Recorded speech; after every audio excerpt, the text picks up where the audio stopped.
अस्सलामुअलैकुम वरहमतुल्लाहि वबरकातुहू। रमज़ान स्पेशल ज़रूरी मसाइल में से आज के जो मसले हैं वो सवाल के ज़रिए से पूछे गए हैं।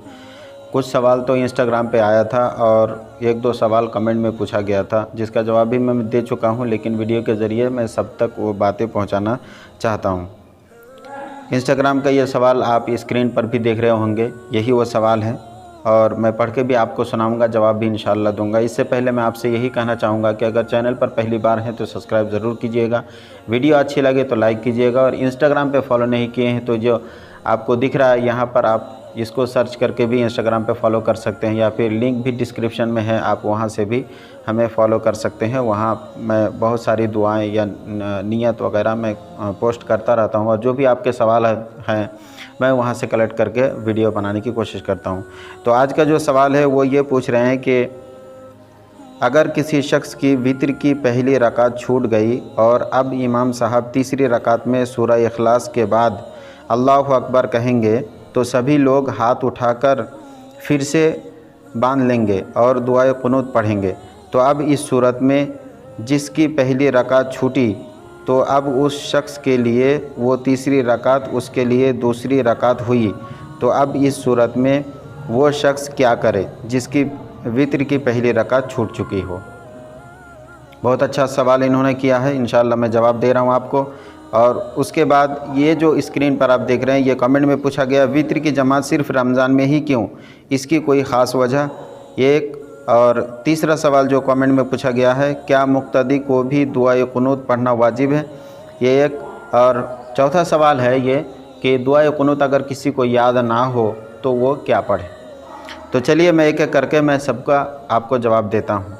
तो सबसे पहले आप ये सुन लें कि अगर वित्र की जमात की पहली रकात किसी की छूट गई तो अब इसमें क्या है कि जो तीसरी रकात इमाम साहब की होगी वो उसकी दूसरी रकात होगी। अब यही सवाल इन्होंने किया है कि अगर तीसरी रकात में वो दुआए कुनूत के लिए अल्लाह अकबर कहेंगे इमाम, तो क्या ये शख्स भी दुआए कुनूत के लिए अल्लाह अकबर कहेगा, दुआए कुनूत पढ़ेगा, जबकि ये दूसरी रकात है उसकी? तो जी हाँ, बिल्कुल ये दुआए कुनूत के लिए अल्लाह अकबर भी कहेगा, दुआए कुनूत भी कहेगा और इमाम की बिल्कुल इत्तबा करेगा, यानी इमाम को ही फॉलो करेगा।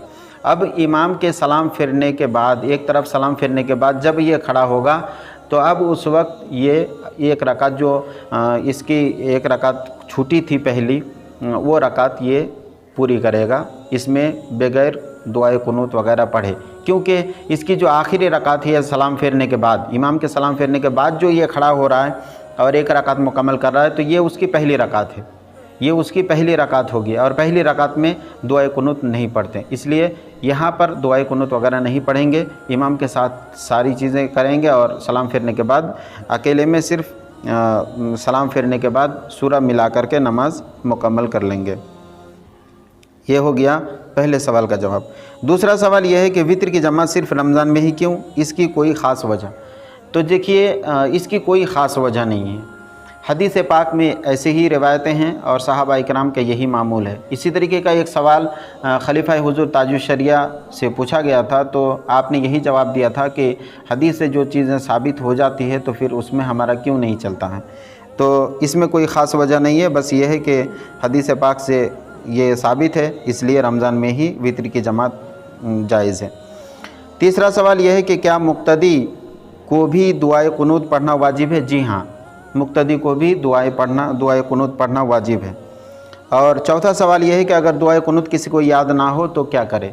अगर दुआए कुनूत किसी को याद ना हो तो रब्बना आतिना फिद दुनिया हसनतम व फिल आखिरति हसना वक़िना अज़ाबन्नार ये पढ़ेंगे। अगर ये भी याद ना हो तो 3 मरतबा अल्लाहु अकबर अल्लाहुम्मा अग़फ़िरली पढ़ेंगे, 3 मरतबा या 5 मरतबा 7 मरतबा अल्लाहुम्मा अग़फ़िरली पढ़ेंगे। लेकिन याद रखें कि दुआए कुनूत पढ़ने की और याद करने की ज़रूर कोशिश करें, और जब तक याद नहीं हो रहा है तो फिर ये चीज़ें आप पढ़ सकते हैं।